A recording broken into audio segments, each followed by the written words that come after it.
Hello my dear learners, बिल्कुल ही एक नए वीडियो लेकर आपके सामने हाजिर हो चुका हूं। और यह जो वीडियो है क्लास 11 के स्टूडेंट के लिए है और सब्जेक्ट हो रहा है पॉलिटिकल साइंस, चैप्टर हो रहा है 2। और ये चैप्टर 2 का पार्ट 3 वीडियो है। यदि आप इसके पहले का 2 वीडियो नहीं देखे हैं तो हमारे चैनल के प्लेलिस्ट में जाकर देख सकते हैं, जिसका नाम लिखा हुआ है WB class 11 political science semester 2।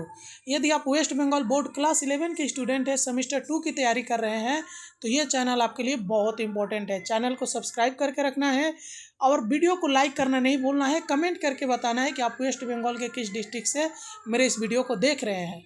यदि आप इसका हिस्ट्री का पॉलिटिकल साइंस का कंप्लीट PDF चाहते हैं तो इस वीडियो के डिस्क्रिप्शन में मेरा व्हाट्सअप नंबर दिया गया है, वहाँ से जुड़कर कुछ टर्म्स एंड कंडीशन पर आपको PDF जरूर प्रोवाइड किया जाएगा। इसके अलावा मैं हिस्ट्री, जियोग्राफी, आपका हिंदी, इंग्लिश, एजुकेशन, इकोनॉमिक्स, इन सभी सब्जेक्ट का कंप्लीट PDF बना चुका हूं आपके सेमेस्टर 2 के लिए। तो ज़रूर जुड़िए, कुछ टर्म्स एंड कंडीशन पर आपको PDF जरूर प्रोवाइड किया जाएगा। सबसे अच्छी बात है ना कि अब जो वीडियो जैसे हिस्ट्री का बार बार हिस्ट्री इसलिए आ जा रहा है ना क्योंकि अभी मैंने हिस्ट्री का एक वीडियो शूट किया। पॉलिटिकल का, जियोग्राफी का या एजुकेशन का, ये जो भी वीडियो आएंगे हिंदी और इंग्लिश दोनों वर्सन में होंगे, किंतु मैं हिंदी को लेकर चलूँगा। इंग्लिश वर्सन वाले स्टूडेंट उसको देख लेंगे और साथ ही साथ जो हिंदी मीडियम के स्टूडेंट है वो भी लोग इसे इंग्लिश पोर्शन को ज़रूर देखेंगे, समझेंगे, क्योंकि आगे की स्टडी करने में इंग्लिश वर्सन काफ़ी इम्पोर्टेंट हो जाता है आपके लिए। तो चलिए हम लोग देख लेते हैं, आज के ऐसे क्यों क्वेश्चन को डिस्कस करेंगे। कि पहला क्वेश्चन हमारा देखिए क्या है कि पहला क्वेश्चन दे रहा है कि राष्ट्रवाद राष्ट्रीय एकता को बढ़ावा देने में क्या भूमिका निभाता है। यानी देख लीजिए ये क्या है, इंग्लिश वाले देख लेंगे, हिंदी को लेकर चलते हैं। तो राष्ट्रवाद एक साझा पहचान बनाकर एकता को बढ़ावा देता है जो समान संस्कृति, इतिहास और मूल्यों पर आधारित होती है। यह क्षेत्रीय, जातीय या भाषाई विभाजनों को कम करने में मदद करता है और लोगों को राष्ट्र के कल्याण के लिए मिलकर काम करने के लिए प्रेरित करता है। यह साझा भावना राष्ट्रीय ढांचे को मजबूत करती है। आगे देख लीजिए कि राष्ट्रवाद राजनीति, संप्रभुता और आत्म निर्णय को कैसे प्रोत्साहित करता है। तो देख लीजिए, राष्ट्रवाद लोगों को राजनीतिक स्वतंत्रता और आत्म शासन की मांग करने के लिए सशक्त बनाता है।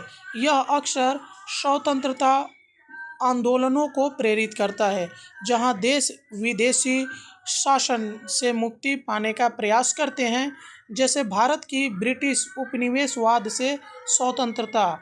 राष्ट्रवादी अपने राजनीतिक भाग्य का निर्धारण करने के लिए अधिकार का समर्थन करते हैं। नेक्स्ट, आर्थिक विकास के संदर्भ में राष्ट्रवाद के क्या लाभ है। तो राष्ट्रवाद आत्मनिर्भरता और औद्योगिकरण को प्रोत्साहित करके आर्थिक विकास को बढ़ावा दे सकता है। राष्ट्रवादी नीतियां अक्सर घरेलू उद्योगों की सुरक्षा और विदेशी व्यापार पर निर्भरता को कम करने पर ध्यान केंद्रित करती है, जो रोजगार सृजन और आर्थिक परिवर्तन की ओर ले जाती है, जैसा कि उत्तर जापान और दक्षिण कोरिया में देखा गया। आगे देख लीजिए कि राष्ट्रवाद सांस्कृतिक संरक्षण में कैसे मदद करता है, समझाइए। तो देख सकते हैं, इंग्लिश वाले देख लेंगे अपना। तो राष्ट्रवाद राष्ट्रीय भाषाओं, परंपराओं और नीति रिवाजों की सुरक्षा और पुनरुद्धार को बढ़ावा देता है। यह लोगों को अपनी सांस्कृतिक धरोहर पर गर्व करने और वैश्वीकरण से उत्पन्न सांस्कृतिक एकरूपता का विरोध करने के लिए प्रेरित करता है। उदाहरण के लिए, कई देश अपनी मातृभाषाओं की रक्षा शिक्षा व मीडिया नीतियों के माध्यम से करते हैं। आगे देख सकते हैं कि राष्ट्रवाद सामूहिक शक्तिकरण और राष्ट्रीय गर्व को कैसे बढ़ाता है। तो राष्ट्रवाद राष्ट्र के प्रति गर्व और निष्ठा की भावना उत्पन्न करता है, जिससे नागरिकों को राष्ट्रीय विकास और सार्वजनिक सेवा में सक्रिय रूप से भाग लेने के लिए प्रेरित किया जाता है। यह नागरिक जिम्मेदारी को मजबूत करता है और व्यक्तियों को देश की भलाई के लिए काम करने के लिए प्रेरित करता है, जिससे एक मजबूत राष्ट्रीय पहचान का निर्माण होता है। आगे, अल्पसंख्यकों पर राष्ट्रवाद के नकारात्मक प्रभाव क्या है।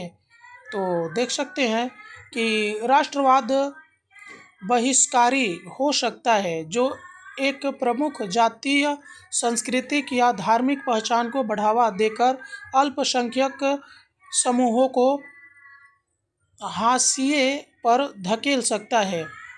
यह अक्सर भेदभाव, सामाजिक तनाव और यहाँ तक कि अल्पसंख्यकों के खिलाफ हिंसा की ओर ले जाता है, क्योंकि उन्हें राष्ट्रीय ढांचे में बाहरी के रूप में देखा जाता है। नेक्स्ट देख लीजिए कि राष्ट्रवाद अंतर्राष्ट्रीय संघर्षों का कारण कैसे बन सकता है। तो जब राष्ट्रवाद आक्रामक होता है तो यह क्षेत्रीय विस्तार और सैन्यवाद को प्रेरित कर सकता है, जिससे युद्ध और संघर्ष पैदा होते हैं।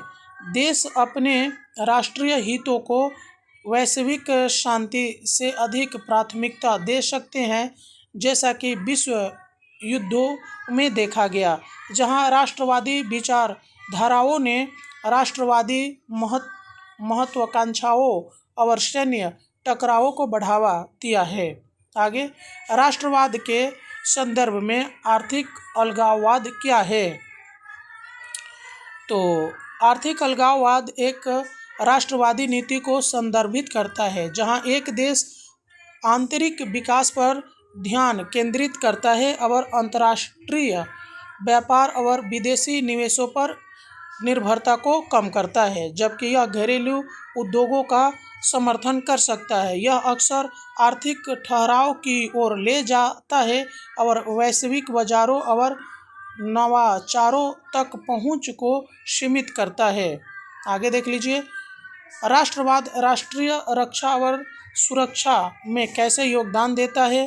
तो देख सकते हैं कि राष्ट्रवाद नागरिकों को बाहरी खतरों से अपने देश की रक्षा करने के लिए प्रेरित करता है।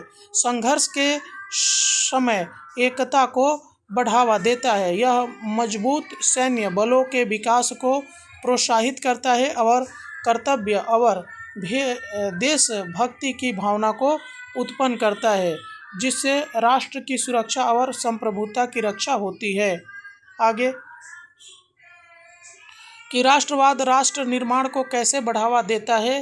तो देख सकते हैं ये वाला, राष्ट्रवाद लोगों को आर्थिक विकास, राजनीतिक स्थिरता और आधुनिकीकरण जैसे सामान्य लक्ष्यों के इर्द गिर्द एकजुट करके राष्ट्र निर्माण को बढ़ावा देता है। यह मजबूत राज्य संस्थानों और राष्ट्रीय पहचान के निर्माण को बढ़ावा देता है, जैसा कि जापान जैसे देशों में देखा गया, जहां राष्ट्रवाद ने मीजी पुनर्स्थापन के दौरान इसके परिवर्तन में महत्वपूर्ण भूमिका निभाई। आगे देख लीजिए कि वैश्वीकरण की दुनिया में राष्ट्रवाद को क्या नुकसान है। तो राष्ट्रवाद वैश्विक सहयोग और एकीकरण को बाधित कर सकता है। यह संरक्षणवादी नीतियों को जन्म दे सकता है, जिससे अंतर्राष्ट्रीय व्यापार और सहयोग में कमी आ सकती है। अत्यधिक राष्ट्रवाद अलगाववाद को बढ़ावा दे सकता है, जिससे विचारों, प्रौद्योगिकी और सांस्कृतिक अनुभवों का आदान प्रदान सीमित हो सकता है और विकास धीमा हो सकता है। आगे, राष्ट्रवाद अधिनायकवाद में कैसे योगदान दे सकता है, समझाइए।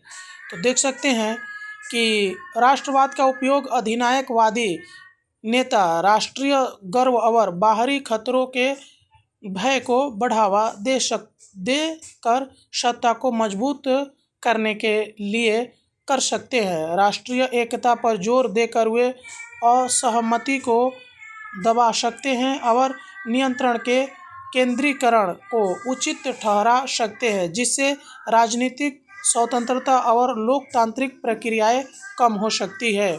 आगे, राष्ट्रवाद सांस्कृतिक पहचान को कैसे प्रभावित कर सकता है?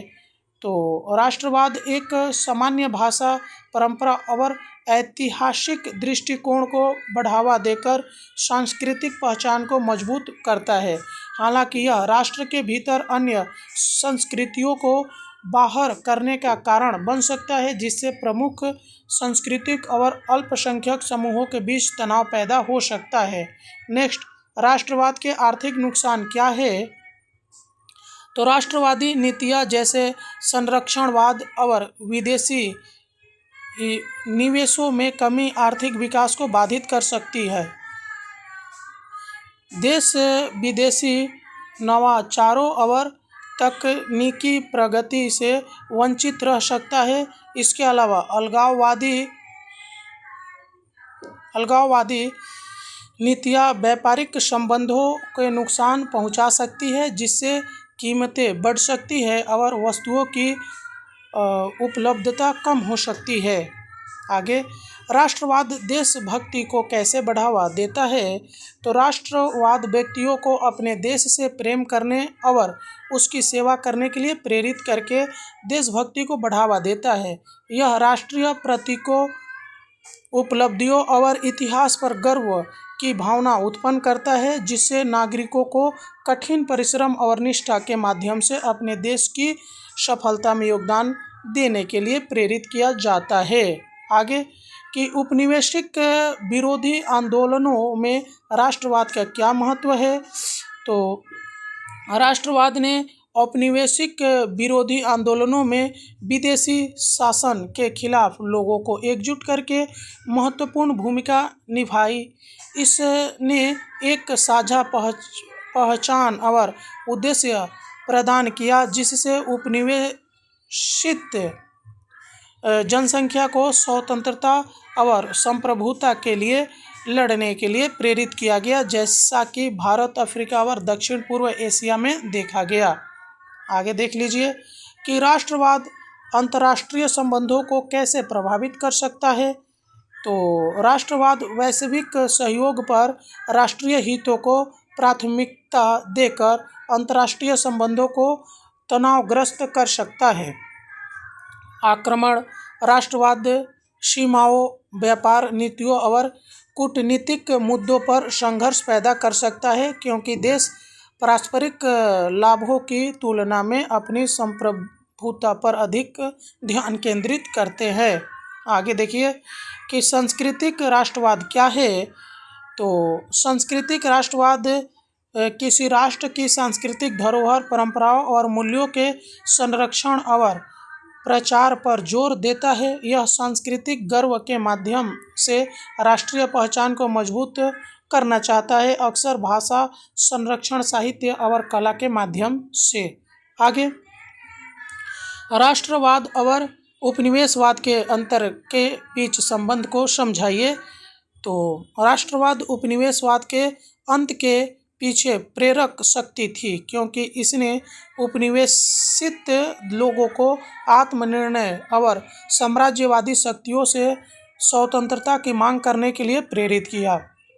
इसने एक एकीकृत विचारधारा प्रदान की, जिसने प्रतिरोध आंदोलनों को संगठित करने में मदद की, जिससे दुनिया के कई हिस्सों में उपनिवेशवाद का अंत हुआ।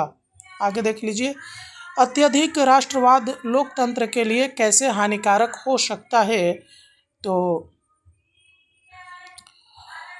अत्यधिक राष्ट्रवाद राष्ट्रीय एकता के नाम पर राजनीतिक विपक्ष और व्यक्तिगत अधिकारों को दबाकर अधिनायकवाद की ओर ले जा सकता है। यह लोकतांत्रिक सिद्धांतों को कमजोर कर सकता है।